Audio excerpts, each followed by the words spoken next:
तो अब हम लोग यहाँ पे बेसिक टाइपोग्राफी देखेंगे HTML के अंदर कि कैसे हम लोग कोई हेडिंग टैग लिखते हैं, पैराग्राफ कैसे लिखते हैं और टेक्स्ट को कैसे फॉर्मेट करते हैं HTML के अंदर, वो सब चीज़ें अब हम लोग देखने वाले हैं। तो सबसे पहले हम लोग देखेंगे हेडिंग टैग के बारे में, ठीक है।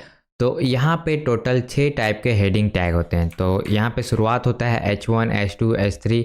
तो ये क्या डिनोट करते हैं, 1, 2, 3, 4, ये डिनोट क्या करते हैं? तो बेसिकली आपका वेबसाइट में कुछ टेक्स्ट होता है जो कि सबसे इम्पॉर्टेंट होता है। तो अगर मैं कोई भी वेबसाइट खोले, चलिए youtube.com ही खोलते हैं, youtube.com, ठीक है। तो इस वेबसाइट पे सबसे इम्पॉर्टेंट चीज़ क्या होगी?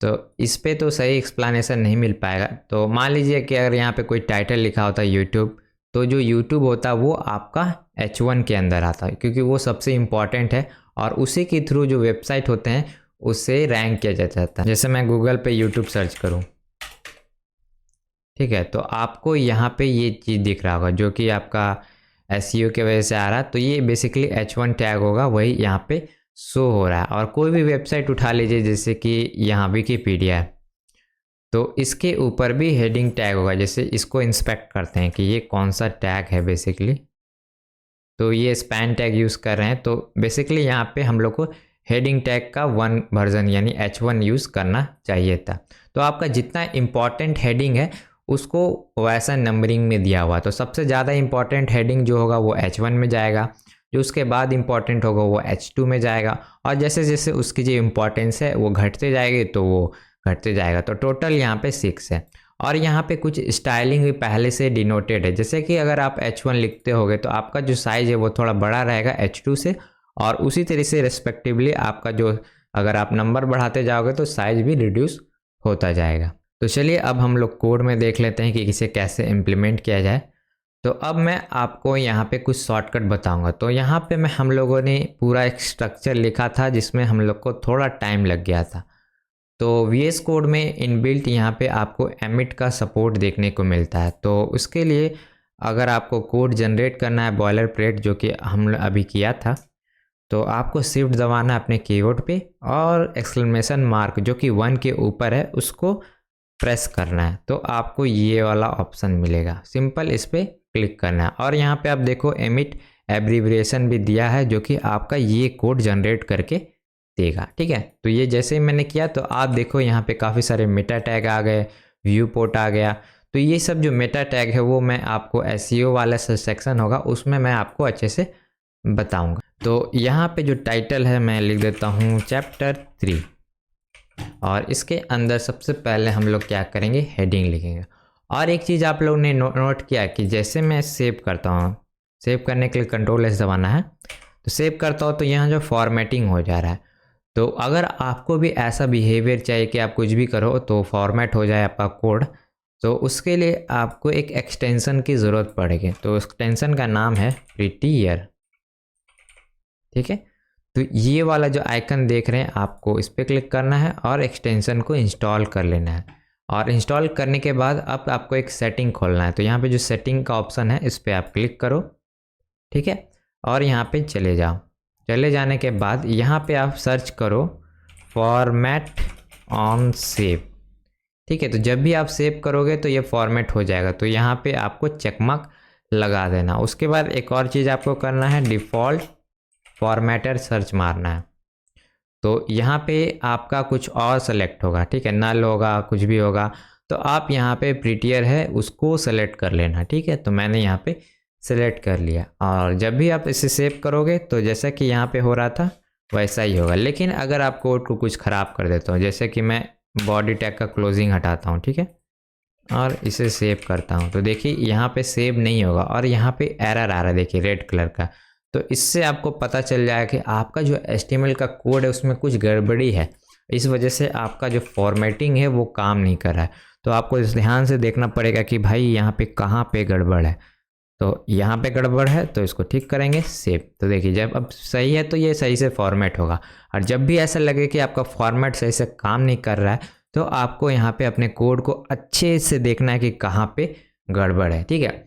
और एक चीज़ मैं आपको बता देता हूँ, जैसे कि आपको ये वेबसाइट को बार बार ओपन नहीं करना है। जैसे कि अभी क्या हो रहा था कि हम लोग फाइल मैनेजर में जाके इंडेक्स फाइल को खोल लेते हैं। तो इसका एक शॉर्टकट तरीका भी है जो कि है एक लाइव सर्वर एक्सटेंशन, जो कि आपको वो भी इंस्टॉल कर लेना है, लाइव सर्वर।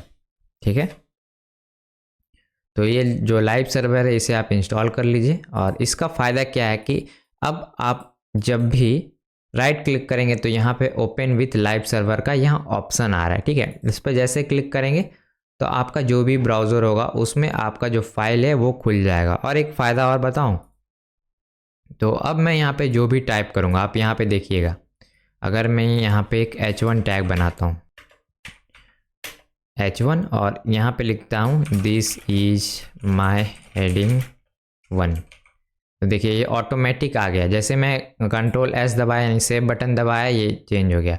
उसी तरीके से अगर मैं इसको h2 बना देता हूँ तो ये h2 हो गया, h3, और ये h4, और ये h5, और ये लास्ट में h6।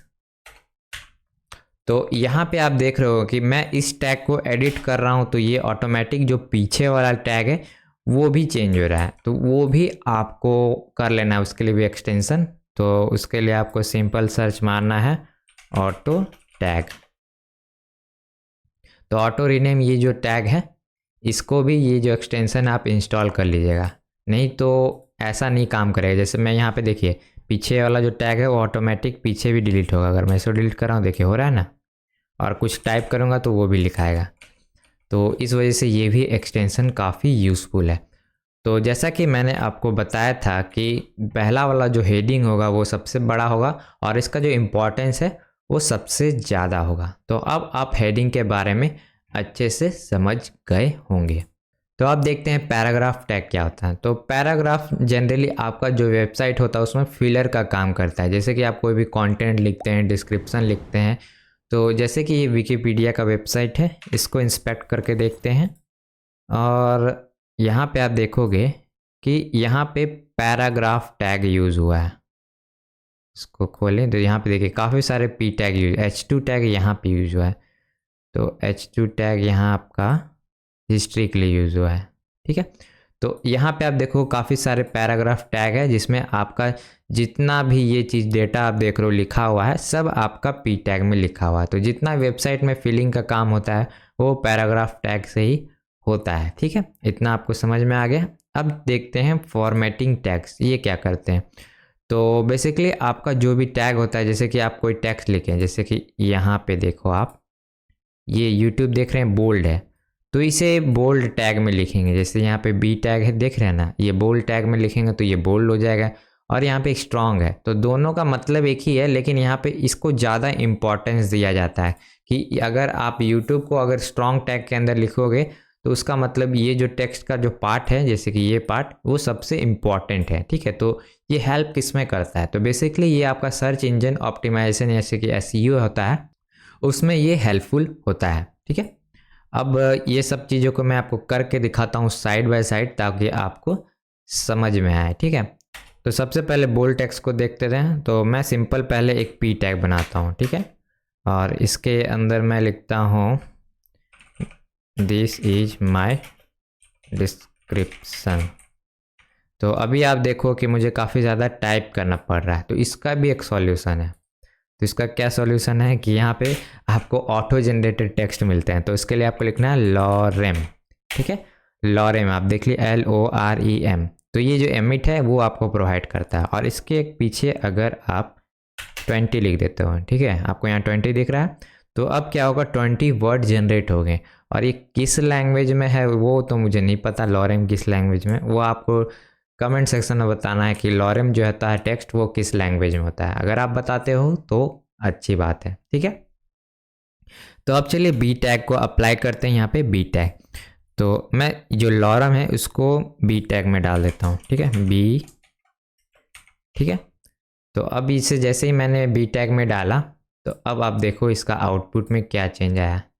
तो ये जो लॉरेम का टेक्स्ट है आपको यहाँ पे बोल्ड दिख रहा होगा। ठीक है, बोल्ड दिख रहा है। और अगर मैं इसको स्ट्रॉन्ग भी लिखता हूँ, स्ट्रॉन्ग तो स्ट्रॉन्ग लिखने पे भी अभी भी सेम ही रिजल्ट है। तो जैसा कि मैंने बताया, बोल्ड और स्ट्रॉन्ग में दिखने में तो कोई डिफरेंस नहीं, लेकिन जो स्ट्रॉन्ग का मतलब जो सर्च इंजन होते हैं वो समझते हैं कि ये काफ़ी इंपॉर्टेंट टेक्स्ट है, तो इसे इसके थ्रू ऑप्टिमाइज करो और आपका वेबसाइट को रैंक करो, ठीक है। तो उसमें इसका यूज़ होता है, ठीक है। अब चलिए देखते हैं दूसरा टैग क्या है, वो है एम्फेसिस टैग। तो ये क्या करता है, तो यहाँ पे मैं आप स्क्रॉल करोगे तो मैंने यहाँ पे आपको एग्जाम्पल भी दे रखा है, और ये जो इमेज उठाया है मैंने आपका W3 स्कूल से ही उठाया है ताकि आपको समझा सकूं।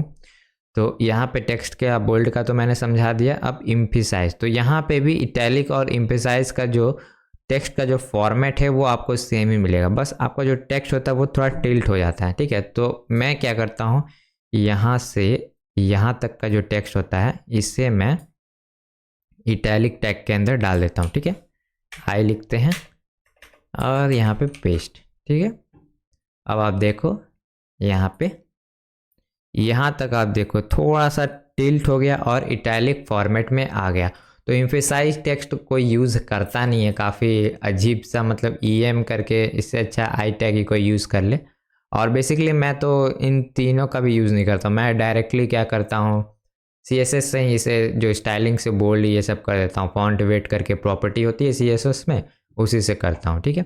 अब चलिए मार्क देखते हैं। तो जब भी आप कुछ नोट्स बनाते हैं, हाँ, तो उसमें आप किसी वर्ड को मार्क करते हैं ना, तो बस वो मार्क टैग आपका वही करता है। तो मैं यहाँ पे ये जो लिखा हुआ है इस चीज़ को मार्क करता हूँ, मार्क सेव। तो देखिए ये मार्क हो गया। उसी तरीके से यहाँ पे अगर आपको क्रॉस लगाना है तो आपको ये डिल टैग यानी डिलीट टेक्स्ट यूज़ करना होगा। तो मैं क्या करता हूँ, पूरा यहाँ से डिलीट टैग के अंदर डाल देता हूँ। तो अब आप देखोगे क्रॉस लग जाएगा, देखिए क्रॉस लग गया। और उसी तरीके से इंसर्टेड टेक्स्ट, तो कोई टेक्स्ट बाद में इंसर्ट किया जाता है ना, तो उसे इंसर्टेड टेक्स्ट बोलते हैं। तो हम लोग क्या करते हैं, और भी कोड जनरेट कर लेते हैं, lorem 50 करते हैं इस बार, ठीक है। इतना सारा टेक्स्ट आ गया। तो अगर आप लोग मैन्युअली लिखते तो सोचो कितना समय लगता है, यहाँ पे तो तुरंत हो गया, ठीक है। तो सिंपल हम लोग क्या करेंगे, हाँ इंसर्ट को देख रहे थे INS, तो समझिए कि ये जो टेक्स्ट है मैंने बाद में लिखा है, ठीक है। तो यहाँ पे INS के अंदर डालेंगे और पेस्ट कर देंगे, ठीक है। तो अब आप देखो आउटपुट में क्या आया। ये जो यहाँ पे अंडरलाइन हो गया, ये जो टेक्स्ट मतलब बाद में इंसर्ट हुआ है, इसका मतलब यही है। उसके बाद एक सबस्क्रिप्ट और सुपरस्क्रिप्ट। तो अगर आप लोगों ने मैथ पढ़ा होगा ना, तो मैथ का कोई मैं इक्वेशन निकालता हूँ। चलिए सर्च करते हैं मैथ इक्वेशन। तो यहाँ पे आप देखो, ये इमेज को मैं खोलता हूँ। तो यहाँ पे आप देख रहे हैं स्क्वायर है ऊपर में, तो ये जो चीज़ है आपका सुपर स्क्रिप्ट है। यहाँ पे देखिए ये उसके उस टैग के अंदर डालेंगे तो वो थोड़ा अपलिफ्ट हो जाएगा। और सबस्क्रिप्ट नीचे में जो होता है ना, इक्वेशन के नीचे कुछ कुछ होता है, जैसे कि इसका एग्जांपल यहाँ पे है N सीरीज़। आप देखो यहाँ पे छोटा जैसा नहीं दिख रहा है, इस इमेज को कैसे खोलें, छोड़िए, आप समझ गए हो उसे नीचे डालने के लिए। तो मैं मैथ इक्वेशन एक लिखता हूँ, a plus B equal to a plus B plus 2ab, ठीक है। तो ये मैथ इक्वेशन है। तो यहाँ पे मैं क्या करूँगा, सुपर SUP के अंदर यहाँ पे इस इक्वेशन को मैं गलत लिख रहा हूँ, यहाँ पे ब्रैकेट होगा, तो ब्रैकेट डाल देते हैं और यहाँ पे लिखते हैं SUP और यहाँ पे 2 लिखते हैं और यहाँ पर भी SUP 2 और यहाँ पर भी SUP 2, ठीक है। सेव करते हैं और आउटपुट देखते हैं कैसा है। तो यहाँ पे देखिए a प्लस बी का होल स्क्वायर क्या होता है, a square plus B square plus 2ab, ठीक है। तो ये सुपर स्क्रिप्ट है। उसी तरीके से अगर मैं अब इसको ये वाला से रिप्लेस करता हूँ सबस्क्रिप्ट से, ठीक है। तो जहाँ जहाँ सब स्क्रिप्ट है सबको मैं एक बार में सेलेक्ट कर लेता हूँ। सब सेव करते हैं। तो अब आप देखोगे नीचे सब आ गया, ठीक है। तो आपको अब सुपर और सब का मतलब समझ में आ गया होगा, ठीक है। तो अब देखते हैं यहाँ पे ब्लॉक कोड्स क्या होते हैं, एब्रिविएशन क्या होते हैं, वीडियो टैग क्या होते हैं, ठीक है।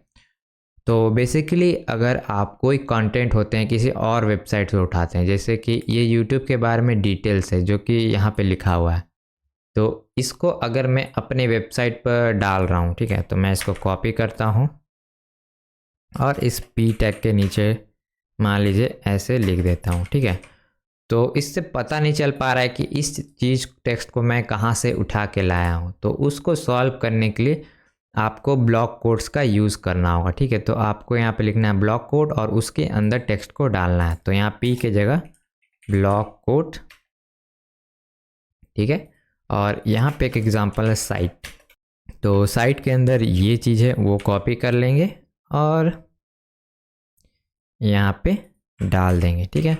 तो बाय द वे अगर आपको कॉपी नहीं पता है कि कैसे करना है तो आपको कंट्रोल सी या मैक पे हो तो कमांड सी से कॉपी पेस्ट होता है, ठीक है। और यहाँ पे मैंने जो मल्टीपल चीज़ों को सिलेक्ट किया था उसके लिए आपको कमांड डी या कंट्रोल डी प्रेस करोगे तो यहाँ पे मल्टीपल कर्सर बन जाएंगे जो कि सेम आपका वर्ड होगा वो सेलेक्ट हो जाएंगे। और अगर आपको मल्टीपल कर्सर सेलेक्ट करना है तो आपको ऑप्शन की दबाना है मैक में, और अगर आप विंडोज़ में है तो अल्ट की दबाइए, ठीक है। तो मैं जहाँ जहाँ दबाऊँगा देखिए मल्टीपल कर्सर बनेगा और एडिट हो रहा है, ठीक है। ये चीज़ आपको मैंने बता दिया शुरुआत में ताकि आपको ईजी हो, ठीक है। तो ये हो गया ब्लॉक कोड। अब देखते हैं दूसरा क्या है, वो है आपका कोटेशन। तो अगर आप किसी चीज़ को डबल कोट्स के अंदर लिखना चाहते हैं तो कोट क्यू टैग के अंदर लिख दीजिए। तो चलिए मैं क्या करता हूँ, ये जो टेक्स्ट है पूरा यहाँ इसे मैं क्यू टैग के अंदर लिख देता हूँ, ठीक है। तो अब ये डबल कोट्स के अंदर आएगा, देखिए यहाँ पे डबल कोट्स आ गया, ठीक है। ये हो गया डबल कोट्स। उसके बाद होता है एब्रीविएशन। तो बेसिकली आपका कोई फुल फॉर्म होता है, जैसे कि HTML का हाइपर टेक्स्ट मार्कअप लैंग्वेज था ना, तो उसको हम लोग वेबसाइट पे छोटा स्पेस देना चाहते हैं कि ज़्यादा जगह ना घेरे। जैसे कि आप यहाँ पे एग्जांपल में देखिए कि WHO का शॉर्ट फॉर्म लिखा हुआ है, तो जब भी कोई बंदा इस पर अपना कर्सर ले जाएगा तो उसके नीचे लिखा क्या आएगा, वर्ल्ड हेल्थ ऑर्गेनाइजेशन। इससे आइडिया लग जाएगा कि है क्या है। तो चलिए एग्जाम्पल से देखते हैं। तो इसके अंदर नीचे लिखते हैं ABBR और यहाँ पे मैं लिख देता हूँ HTML और यहाँ पे लिखेंगे हाइपर टेक्स्ट मार्कअप लैंग्वेज, ठीक है। सेव, और सेव करने के बाद अब आप देखोगे यहाँ पे आ गया, देखिए अंडरलाइन आ रहा है। और इस पे मैं जैसे ले जाऊँगा तो पता नहीं क्यों शो नहीं कर रहा है, शो तो करना। और टैग में कुछ गड़बड़ है क्या, एक बार मैं फिर से करता हूँ, ठीक है। ABBR और यहाँ पे मैं लिख देता हूँ HTML, ठीक है। और यहाँ पे वापस से क्या था टाइटल, और यहाँ पे लिखेंगे हाइपर टेक्स्ट मार्कअप लैंग्वेज, ठीक है। तो अब ये सेव कर रहा है। तो पिछली बार क्या हो रहा था, ये सेव करने पे फॉर्मेट नहीं हो रहा, तो शायद मेरा कोड में कुछ गड़बड़ था, ठीक है। तो इससे पता चल जाता है। तो अब देखते हैं। तो देखिए मैं जिस पे हवर कर रहा हूँ तो यहाँ पे लिखा रहा ना हाइपर टेक्स्ट मार्कअप लैंग्वेज, ठीक है। तो ये एब्रीविएशन था। उसके बाद एक होता है BDO। तो वीडियो टैग कब यूज़ होता है, तो मान लीजिए कोई उर्दू लैंग्वेज होता है उसमें आपका लेफ़्ट से शायद राइट टू लेफ़्ट लिखा जाता है, ठीक है। तो उसमें आप लोग वीडियो का यूज़ करोगे, ठीक है। तो अगर मैं यहाँ पे वीडियो टैग लिखता हूँ और इसके अंदर अभी फ़िलहाल लिख देता हूँ दिस इज़ माई नेम। तो अगर इसे देखते हैं क्या आ रहा आउटपुट, तो अभी आ रहा सही दिस इज़ माई नेम। अगर मैं इसमें लिख देता हूँ RTL लेफ़्ट टू राइट, तो अब देखिए ये उल्टा हो गया है, ठीक है। दिस इज माई नेम, देखिए उल्टा है। तो इस टाइप से वीडियो काम करता है। तो गाइस चैप्टर 3 में इतना ही था। तो चलिए नेक्स्ट पेज में हम लोग चैप्टर 4 देखेंगे, जिसमें और भी चीज़ें हम लोग HTML का सीखेंगे। तो चलिए मैं क्विक रिवाइज़न आपका करा देता हूँ कि क्या क्या है। तो यहाँ पे आपका हेडिंग टैग होता है, जो कि आपका जो भी टेक्स्ट होता है जो कि आपका सबसे इम्पॉर्टेंट होता है वो आप हेडिंग टैग के अंदर लिखते हैं, और जैसे इसका नंबर आप बढ़ाते जाते हो उसका जो टेक्स्ट का जो इम्पोर्टेंस है वो घटता जाता है। उसके बाद यहाँ पे एक पी टैग होता है जहाँ पे आप पैराग्राफ हो गया, डिस्क्रिप्शन हो गया, उसके अंदर लिखते हो। उसके बाद एक होता है स्ट्रॉन्ग टैग और बोल्ड टैग, जो कि आपका टेक्स्ट का जो फॉन्ट है उसको बोल्ड कर देता है। उसके बाद होता है एक आई टैग जो कि इटैलिक के लिए यूज होता है, और मार्क करने के लिए मार्कर। उसी तरीके से अगर आपको क्रॉस लगाना है डिलीट टैग का यूज़ करिए तो आपका यहाँ पे क्रॉस लग जाता है। उसके बाद क्यू टैग के अंदर आपका डबल कोट्स लग जाता है जो कि यहाँ पे है। इसके बाद क्या था, एक सुपरस्क्रिप्ट और सब। तो ये आपका बेसिकली मैथ इक्वेशन में आप यूज़ करोगे, जैसे कि यहाँ पे मैंने किया सुपर में लिखा तो ये स्क्वायर ऊपर आ गया, और सब में लिखूंगा तो वो नीचे जाएगा। और ब्लॉक कोट्स में क्या होता है कि अगर आप कोई भी वेबसाइट से रेफरेंस उठा है तो उसका आप लिंक यहाँ पे डिनोट कर सकते हो ताकि बैकलिंक्स बन सके। ठीक है, तो ये हो गया। और एक हम लोगों ने सीखा ABVR टैग। तो ये क्या करता है, आपको शॉर्ट फॉर्म में लिखने में हेल्प करता है। और लास्ट में था एक BDO टैग जो कि उल्टा करने में हेल्प करता है, जो कि शायद से आप लोग उर्दू लैंग्वेज में लिखोगे कोड तब आपको इसकी ज़रूरत पड़ेगी।